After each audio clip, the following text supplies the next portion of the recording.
Hi good evening. இன்னைக்கு நம்ம பார்க்க போகிற ப்ராப்பர்ட்டி பார்த்தீங்கன்னா ஒரு பேங்க் ஆக்ஷன் ப்ராப்பர்ட்டியை பற்றி தாங்க பார்க்க போகிறோம். இந்த ப்ராப்பர்ட்டி எந்த லொக்கேஷனில் அமைஞ்சிருக்கு அப்படின்னு பார்த்தீங்கன்னா நன்மங்கலம் லொக்கேஷனில் அமைஞ்சிருக்குங்க. இது வந்து பார்த்தீங்கன்னா ஒரு ரெசிடென்ஷியல் அப்பார்ட்மெண்ட்டில் ஒரு ஃப்ளாட் வந்துட்டு நமக்கு சேலுக்கு வந்திருக்குங்க. அப்பார்ட்மெண்ட் நேம் பார்த்தீங்க அப்படின்னா தாய் ஹோம்ஸுங்க. இந்த ப்ராப்பர்ட்டியோட பில்டப் பார்த்தீங்கன்னா 794 ஸ்கொயர் ஃபீட்டில் அமைஞ்சிருக்கு. யூடிஎஸ் பார்த்தீங்கன்னா 400 ஸ்கொயர் ஃபீட்டில் அமைஞ்சிருக்கு. ஃபர்ஸ்ட் ஃப்ளோரில் இருக்க ப்ராப்பர்ட்டி வந்துட்டு நமக்கு சேலுக்கு வந்திருக்குங்க. இந்த ப்ராப்பர்ட்டியில் வந்து பார்த்தீங்கன்னா 2 பெட்ரூம்ஸ் அவைலபிளுங்க. Covered car parking available. Road feet பார்த்தீங்கன்னா 20 ஃபீட் ரோடில் அமைஞ்சிருக்கு. ப்ராப்பர்ட்டியோட பொசிஷன் பார்த்தீங்கன்னா வேக்கன்ட் பொசிஷன் தான். ஸோ கீ இமீடியட்டாக ஹேண்ட் ஓவர் பண்ணிடுவாங்க. இந்த ப்ராப்பர்ட்டியோட ரிசர்வ் ப்ரைஸ் பார்த்தீங்கன்னா 36,50,000ங்க.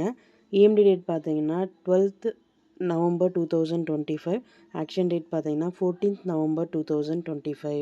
இந்த ப்ராப்பர்ட்டியை பற்றி மேலும் டீட்டெயில்ஸ் தெரிஞ்சுக்கணும் அப்படின்னா ஸ்க்ரீனில் தெரிகிற நம்பருக்கு கால் ஆர் வாட்ஸ்அப் பண்ணுங்கள். Thank you so much friends. Have a nice day.